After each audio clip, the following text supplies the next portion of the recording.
जब ये खबर मिली कि राबिया के भाई मनान ने अपनी बीवी और 3 खूबसूरत फूल से बच्चों को मौत के घाट उतारकर खुदकुशी की कोशिश की है, तो हम भी सकते में रह गए।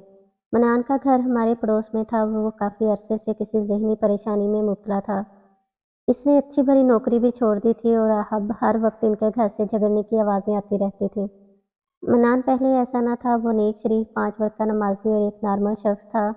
हम लोग इनके घराने को बरसों से जानते थे, क्योंकि मनान के वालिदैन का मकान हमारे मकान के दाईं तरफ था। मनान शादी से पहले वालिदैन के साथ रहता था, मगर शादी के बाद माँ के पुरज़ोर मुतालबे से मजबूर होकर इसने हमारे घर के बाईं जानिब एक बराए फ़रोख्त घर खरीद लिया। यूँ एक तरफ राबिया और इसके वालिदैन और दूसरी जानब राबिया का भाई मनान हमारे पड़ोसी हो गए। राबिया मेरी बचपन की सहेली थी और हमने साथ प्राइमरी तालीम हासिल की, मैट्रिक भी साथ किया। इनके घरों में बरसों का आना-जाना था। एक दूसरे की हर खुशी गमी में हम शरीक होते थे और हम दोनों की दोस्ती के बायस हमारे घरानों में भी अच्छे ताल्लुकात कायम हो गए थे। राबिया की वालदा अक्सर हमारे घर आया करती थीं। वो घंटों अम्मी के पास बैठी बातें करती रहती। एक रोज़ राबिया की वालदा आईं, बताया कि इनकी बड़ी बेटी की शादी है। वो शादी का कार्ड देने आई थी। इस बार वो काफ़ी दिनों बाद हमारे घर आई थी। वो शादी का दावतनामा साथ लेकर आई थी। उन्होंने बताया कि शादी जल्दी में तय हुई और यही मामलात करने के सबब वो मसरूफ़ थीं, लिहाजा हमारे घर भी नहीं आ पाई थी।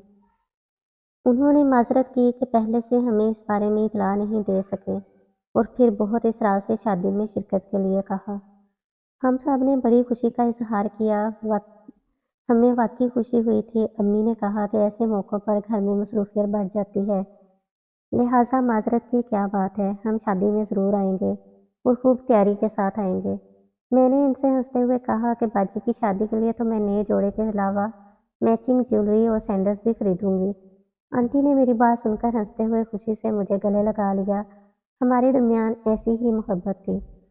शादी वाले रोज़ जब हम लोग वहाँ पहुँचे तो खूब रौनक थी। दुल्हन के गिर्द हसीन और नौखेज़ लड़कियों का मजमा था। वो सुहाग के गीत गा रही थीं और ढोलक बजा रही थीं। इन्हीं में से चंद उठ खड़ी हुईं और महवे रक़्स हो गईं।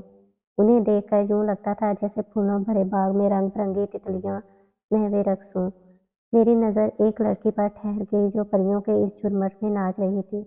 वो मुझे अच्छी लगी। राबिया और इसका भाई मनान बरामदे में खड़े थे। मेरी निगाह उधर गई, देखा तो मनान भी इसी परी जमाल के सहर में खोया हुआ था, जो मुझे भी अच्छी लगी थी। एकटक सिदरा को तक रहा था, शायद सोच रहा था कि इस महकती कली को न जाने किसके दामन में गिरना है। इसी शाम राबिया हमारे घर मेहंदी का खाना देने आई तो बताया कि खाना काफ़ी बच गया था, अम्मी जान ने मोहल्ले में बाँट दिया है। मैंने सवाल किया कि वो लड़की जिसने आछी जोड़ा पहन रखा था वो कौन थी? दरअसल हम इन दिनों अपने भाई के लिए लड़की तलाश कर रहे थे, इसलिए मैंने ये सवाल किया था। राबिया ने जवाब दिया, वो लड़की सिदरा है, मेरी बाजी की सहेली नजमा की छोटी बहन। बड़ी खूबसूरत और मनमोमनी है। अम्मी ने इसे मनान के लिए पसंद कर लिया है, क्योंकि मनान भाई इसको एक नज़र देखकर ही लट्टू हो गए हैं। ये कहकर राबिया ने बात ख़त्म कर दी और सिदरा को भाभी बनाने की आरज़ू मेरे दिल में घुट कर रह गई। राबिया ने बाद में बताया कि लड़की गरीब घराने से है और मुलाजमत करती है। अम्मी इसको बहू बनाने के हक़ में नहीं, लेकिन मनान भाई मुझसे हैं कि इस लड़की से शादी करनी है। गोया शादी का हंगामा तो ख़त्म हो गया, मगर मनान के दिल में शोरश जुनून से एक और हंगामा उठ खड़ा हुआ। जब से इस हूर शमाइल को महवे रक़्स देखा था, हवास जागते रहे थे, खाना पीना हराम हो गया था। इसने माँ से साफ कह दिया था कि शादी करेगा तो इसी लड़की से, वरना शादी ही नहीं करेगा। बेटे के इस रात पर खाला अज़मत सिदरा की वालदा से बातचीत तय कर आईं। इन लोगों के लिए ये रिश्ता किसी नेमत से कम नहीं था, ताहम सिदरा इस रिश्ते पर राज़ी न थी। वो नौकरी के मज़े लूटना चाहती थी, जबकि खाला नहीं चाहती थी कि इसकी होने वाली बहू मुलाजमत करे। लड़की ने शर्त रख दी कि शादी इसी सूरत में कबूल है अगर ससुराल वाले मुलाजमत पर इतराज़ न करें, तो मुलाजमत शादी के बाद भी जारी रखने की इजाज़त दें। मनान तो इश्क में दीवाना हो गया था। वालिदैन पर दबाव डाला कि ये शर्त मंजूर कर लो, क्योंकि औरत के मुलाजमत करने में कोई ऐब नहीं, मुझे ये शर्त मंजूर है। वालिदैन एक बार फिर बेबस हो गए। बेटे की मोहब्बत में हथियार डालने पड़े। मामला ये न था, असल मामला तो ये था कि सिदरा यहाँ शादी न करना चाहती थी, क्योंकि मनान खुश शक्ल न था, तभी ऐसी शर्तें रख रही थी कि लड़के वालों को की तरफ से इनकार हो जाए। बहरहाल वालिदैन के दबाव से इस मनान से शादी के लिए हाँ करनी पड़ी। सपनों की रात जब दुल्हा ने दुल्हन का घूंघट उठाया, वो मबहूत रह गया। सहेलियों ने 16 श्रृंगार करके दुल्हन के हुस्न में 4 चांद लगा दिए थे। जब इसने अपनी शरीके हयात का इल्तफात चाहा तो वो रोती हुई मुसहरी से उठ खड़ी हुई और सोफे पर जा बैठी। इस रवैये पर दूल्हा मियाँ परेशान हो गए, लेकिन दुल्हन को मजबूर न किया कि अक्सर लड़कियां शादी के रमूज़ और इसरार को नहीं समझती तो खौफ खाती हैं। वलीमे के दिन शाम को दुल्हन ने वालिदैन के घर जाने की फरमाइश कर दी। वो मिलने गई तो रात वहीं रह गई और फिर हफ्ता भर न लौटी। तब इसके वालिदैन ने डांट टपट करके इसे ससुराल जाने पर मजबूर किया। वो मारे बांधे आ तो गई, लेकिन शोहर के साथ नागवारी का इजहार करती रही। मनान परेशान था, मगर किसी से दुल्हन की शिकायत न करना चाहता था कि तमाशा बनने से पहले खुद ही सूरत हाल संभाल ले। वक्त जालिम है, वो किसी का इंतज़ार नहीं करता। दुल्हन को भी दुल्हा की आरज़ुओं से समझौता करना पड़ा, क्योंकि मनान ने शर्त आयद कर दी कि अगर तुम मेरी ना बनोगी तो फिर मैं मुलाजमत के लिए तुमको घर से बाहर जाने की इजाज़त भी नहीं दूंगा। तुम घर से कदम ना निकाल सकोगी। छुट्टियाँ ख़त्म हो रही थी और ये बड़ी कड़ी शर्त थी। मुलाजमत को बरकरार रखने के लिए सिद्रा को हर सूरत घर से बाहर कदम निकालना ही था।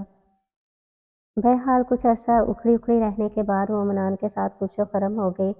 इस दौरान 3 बच्चे भी यके बाद दीगरे हो गए। सिद्रा ने फिर भी मुलाजमत न छोड़ी। वो बच्चे सास नंदों के हवाले करके चली जाती थी। यूँ 6 बरस बीत गए। नंदों ने इसे मजबूर किया कि या तो वो मुलाजमत तर्क कर दे या फिर अलहदा घर में रहे और अपने बच्चों की खुद परवरिश करे। वो भी दिल से यही चाह रही थी। इसने एक बूढ़ी औरत को सुबह से शाम तक बच्चों की आया के तौर पर रख लिया और खुद मुलाजमत जारी रखी। वो सुबह 9 बजे जाती थी और शाम 5 बजे आ जाती थी। नान की मुलाजमत अच्छी और माकूल तनख्वाह थी। वो भी सुबह का गया शाम 5 बजे लौटकर घर आ जाता था।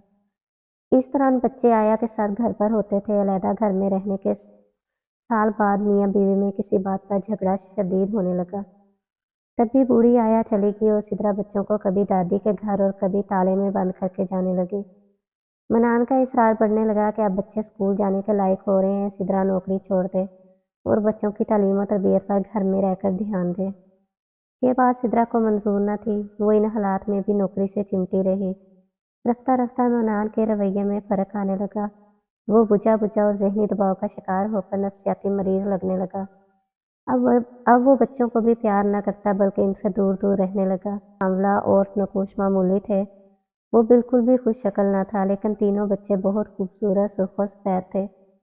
अब इसे वहम हो गया कि बच्चों की शक्लें इससे नहीं मिलती और न इसकी बहन भाइयों और ख़ानदान में से किसी भी फ़र्द से मिलती हैं। ये अजीब बात थी कि कभी कभी वो अपने शकूक का इजहार अपनी वालदा से इस तरह करने लगा कि इसे ये बच्चे अपने नहीं लगते, क्योंकि ये बहुत खूबसूरत हैं। माँ समझाती, बेटा तुमसे नहीं मिलते तो क्या हुआ, इनकी माँ तो खूबसूरत है। माँ से खूबसूरती वर्षे में मिली होगी। अक्सर माँ बाप बदसूरत होते हैं, मगर बच्चे खूबसूरत होते हैं। ये तो अल्लाह की देन है। एक रोज़ मनान खुद एक माहिर नफ्सियात डॉक्टर के पास चला गया, क्योंकि वो अपनी अजीबोगरीब किस्म की सोचों से तंग आ गया था। ये सोचें खुद ब खुद इसके जहन में वारिद होती थीं, जिनसे वो सख्त जहनी अजियत में मुब्तला रहता था। इसने अपने खदशात का डॉक्टर से तज़किरा किया कि इसके बच्चे इसे अपने नहीं लगते, क्योंकि वो बहुत खूबसूरत हैं, जबकि वो खुद एक बदशक्ल सा इंसान है। इसने बताया कि वो इस वहम को अपने जहन से निकालने की बहुत कोशिश करता है, लेकिन ये जैसे इसकी सोचों में चिमट कर रह गया है। डॉक्टर माहिर नफ्सियात था, इसका मसला अच्छी तरह समझ गया था। इसने मरवजा असूलों के मुताबिक मनान का इलाज किया और इसे काफ़ी समझाया, मगर मर्ज़ बढ़ता गया। चूँ चूँ दवा की मस्ताक सोचों ने फिर भी इसका पीछा ना छोड़ा और तंग आकर इसने इलाज छोड़ दिया। वो अब सिद्रा से और ज़्यादा शिद्दत से उलझने लगा। बार बार यही मुतालबा था कि नौकरी छोड़ो और घर से बाहर कदम मत निकालो, वरना घर को ताला लगाकर तुमको कैद में रखूँगा। सिद्रा काफ़ी परेशान सास के पास मनान की शिकायत लेकर आती कि इसे अपने बेटे को समझाइए, ये अजीबोगरीब बातें करने लगे हैं। अगर मुझे नहीं रखना तो बेशक तलाक दे दें, मगर महज शकूक की बिना पर मेरी ज़िंदगी को अजीरन ना बनाएं। मेरी कोई गलती नहीं, आप खुद चेक कर सकती हैं। सिद्रा ने गलत नहीं कहा था। वो फितरतन अच्छी थी, लेकिन इसकी एक ज़िद सारे मामलात बिगाड़ रही थी कि मुलाजमत नहीं छोड़ेगी। इसने नौकरी छोड़कर मसले का हल न निकाला और यूँ मनान की ज़हनी बीमारी रफ्ता रफ्ता बढ़ती गई। अब इसकी सोचें किसी और सिमत में सफ़र करने लगीं। اس نے جھنجھلا کر اپنی خراب ذہنی کیفیت کے تحت اچھی بھلی ملازمت چھوڑ دی اور مسلسل بیوی کا پیچھا کرنے لگا۔ ایک دن اس نے دیکھا کہ اس کی بیوی محکمے کے دفتر جانے کی بجائے دفتر کے نزدیک ایک عمارت میں چلی گئی ہے۔ اس نے چوکیدار سے پوچھا کہ کیا یہ عورت پہلے بھی اس جگہ آتی جاتی ہے اور یہاں کون رہتا ہے؟ چوکیدار نے بتایا کہ محکمہ کا بڑا افسر یہاں بیٹھتا ہے اور یہ بیوی اکثر یہاں آتی ہے اور ان صاحب کے پاس دفتر میں بیٹھی رہتی ہے۔ کبھی کبھی صاحب مجھ سے ہی ان کے لیے چائے اور کھانا وغیرہ منگواتے ہیں۔ یہ سن کر منان کا دماغ گھوم گیا۔ وہ ماں کے پاس گیا اور کہا کہ اس کا شک درست تھا، سدرا بد چلن ہے، یہ اپنے افسر کے ساتھ اس کے فلیٹ پر تنہا ٹائم گزارتی ہے۔ ماں نے سمجھایا، بیٹا بغیر دیکھے بہو پر بد چلنی کا الزام لگانا درست نہیں ہے۔ ممکن ہے وہ آفس کے کام سے اپنے بڑے صاحب کے پاس جاتی ہو اور یہ بھی ممکن ہے کہ بڑے صاحب کا ایک ذیلی دفتر ہو۔ یہ تعویل منان کو بہت ناگوار گزری۔ وہ اپنی ماں سے بھی ناراض ہو گیا جو اس کی حمایت کرنے کی بجائے بہو کا ساتھ دے رہی تھی۔ وہ گھر آ کر اپنی سوچوں سے الجھتا رہا، پھر کسی خطرناک ارادے میں غرق ہو گیا۔ اس کی ذہنی رو اب پوری طرح بہک چکی تھی۔ اسے یقین ہو گیا تھا کہ اس دنیا میں اس کا کوئی ہمدرد نہیں، حتیٰ کہ اس کے اپنے گھر والے اور ماں تک سدرا ہی کی طرفدار تھی۔ جب سدرا گھر لوٹی، اسے خوب جھگڑا کیا، جھگڑتے جھگڑتے رات بیت گئی۔ اس بے سکونی میں کسی نے کھانا بھی نہ کھایا۔ روتے سسکتے ڈرے سہمے بچے بالآخر بھوکے ہی سو گئے۔ سدرا نے بھی ذہنی اذیت سے فرار اختیار کرنے کی خاطر نیند کی ایک گولی کھا لی تاکہ کچھ دیر تو سکون سے سو سکے۔ وہ اکثر جھگڑے کے بعد خواب آور گولی پھونک لیا کرتی تھی تاکہ ٹینشن کی کیفیت میں شب بیداری کا عذاب نہ سہنا پڑے، کیونکہ صبح اٹھ کر آفس جانا ہوتا تھا۔ اس کے سوا سدرا کو کوئی اور حل نظر نہیں آتا تھا، کیونکہ منان کو سمجھانا اور قائل کرنا اس کے بس کی بات نہیں تھی۔ شاید وہ قائل معقولیت کی باتوں سے آگے نکل چکا تھا۔ آدھی رات کے بعد جب سدرا اور بچے گہری نیند سو رہے تھے، اپنی سوچوں کے سلگتے الاؤ کی اذیت برداشت نہ کرتے ہوئے منان نے وہ کام کر دیا جس کا کوئی تصور بھی نہ کر سکتا تھا۔ اس نے تیز چھری سے پہلے بچوں کے باری باری گلے کاٹے، پھر بیوی کو بھی اسی طریقے سے موت کی نیند سلانے کے بعد اپنے گلے پر چھری پھیر لی، تاہم وہ زندہ بچ گیا کیونکہ اللہ تعالیٰ کو اس سے نشانی عبرت بنانا منظور تھا۔ صبح صبح دودھ والے نے حسب معمول دروازہ بجایا۔ کوئی در کھولنے نہ آیا۔ اس کی نظر دفتر چوکھٹ پر گئی جہاں سے خون کی لکیریں بہہ کر باہر آ چکی تھیں۔ اس نے گھبرا کر محلے والوں کو اطلاع کی۔ سارے محلے میں ایک شور مچ گیا۔ پھر پولیس آ گئی۔ دروازہ توڑ کر جب وہ اندر داخل ہوئے تو بڑا ہی بھیانک منظر تھا۔ لہو کمرے سے ذہن میں بہتا ہوا بیرونی دروازے کی چوکھٹ تک آ چکا تھا۔ اس دلتوس منظر کو دیکھنے کی کسی میں تاب نہ تھی۔ بدقسمتی سے منان صرف بے ہوش ہوا تھا۔ اس کی شرح کٹنے سے بچ گئی تھی۔ ہوش میں آنے کے بعد وہ سلاخوں کے پیچھے تھا۔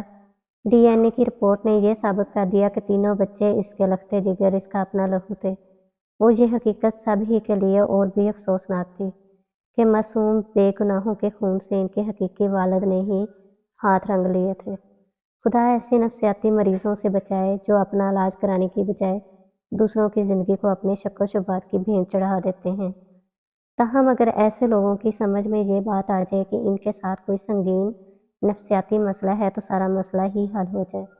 حقیقت یہ ہے کہ ایسا مریض خود اپنا مرض نہیں پہچان سکتا، سو اس قسم کی صورتحال میں گھر والوں کو کسی نہ کسی تدبیر کے ذریعے انہیں علاج کے لیے آمادہ کرنا چاہیے تاکہ وہ دوبارہ نارمل زندگی کی طرف لوٹ سکے۔